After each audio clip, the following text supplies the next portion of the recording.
Hello and welcome back to Montana. I love living here. I really do. I grew up back east and I love living here. There is one or two downfalls to Montana. Every state has one or two issues. Some states have a lot more than one or two, but the one thing that Montana deals with is pretty much either lots and lots of snow, or in certain summers we dry up and we deal with a lot of fires and smokes. So let's talk about smoke season in Montana.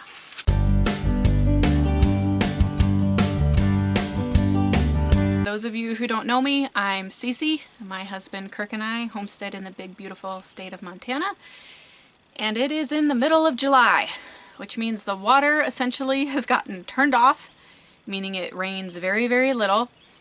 The temperatures have got turned up. For those of us in Montana, upper 80s feels pretty warm. Certain places do reach 100 degrees, but because we live on the foothills of the mountains, 90 is about the max we go. And a lot of people are like, well, that's not too hot. Plus, you don't have the humidity. You're right, we don't have the humidity. On the downside of having no humidity, it is very, very dry.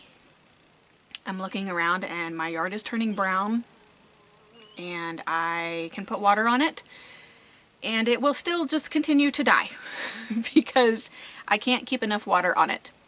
With that being said, smoke season and wildfire season go hand in hand. You can't have one without the other. Right now, we do not have any large fires locally. We had a smaller one not so far from here, but I believe it is well on its way of being put out, if not already put out. However, the way the jet streams go and the airflow goes, if Canada has fires, we will probably get the smoke. Any neighboring states, we will probably get the smoke from it. So even if it's a year that Montana is doing fairly well, we will still deal with smoke. This happens to be a year that Montana is pretty dry, and we are going to be dealing with a lot of fires yet. We are towards the middle of July, and it is just getting started.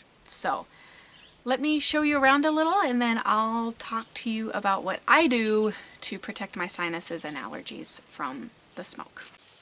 Okay, I am parked out here beside my garden and we are sprinkling it at the moment. But if you look, that is facing east of us. If you go up, maybe harder to see on camera, but you can see that it looks like really nice blue sky, and then as you get down farther, it turns almost whitish. If you zoom in, you can see, down there fairly far, but this is just a low-hanging haze that we get pretty consistently, and it's not haze, it's smoke in the air. So what do we do with it? It's a normal lifestyle out here. Smoke is very normal, and I suffer from it. Smoke, even just sitting around a campfire, will give me a headache eventually. And so breathing in smoke, even though it's not very heavy right now, just the continuous having it in the air was starting to give me headaches. And so this week I finally broke down and bought a window air conditioner, and that way I can keep the house completely closed up during the day and still be cool enough. At night, the cool air off the mountains cools down our upstairs, and we still allow the windows to be opened. However, if it gets to the point where I can start physically smelling the smoke, I will probably start sleeping downstairs. This weekend we are going camping, and so I will probably stock up and take quite a few allergy medications. I actually switched allergy meds here not too long ago to see if that helps. And I have absolutely fallen into the trap of trying to toughen it out, be a big tough Montanan. And I finally realized, you know what, the tough person doesn't get the reward. They just suffer more. And so sometimes it's worth spending the extra money and getting an air conditioner. It may look like buying air filters for your house. We have some. I just need to buy new filters for them. And if we continue to go down the route that this summer looks like it is projected, I will probably end up needing to buy new filters for them. Like I said, we switched up allergy meds, and that's basically the best you can do. when the air quality gets really, really bad, you have to decide how much of it you can handle and how much of it you can't. There has been times where I've gone outside and has worn a bandana over my face or a mask of some kind over my face, just so I'm not breathing in like ash. And there have been times where those fires have gotten so bad in the past that there is ash in the air, and you have to clean off a lawn chair before you sit down in it, clean off the four-wheeler seat in the morning, you know, that kind of a thing. Luckily, we have not had any of those kind of fires locally for the last few years, but you just never know. And along with smoke season comes a reminder that you need to have an evacuation plan set up.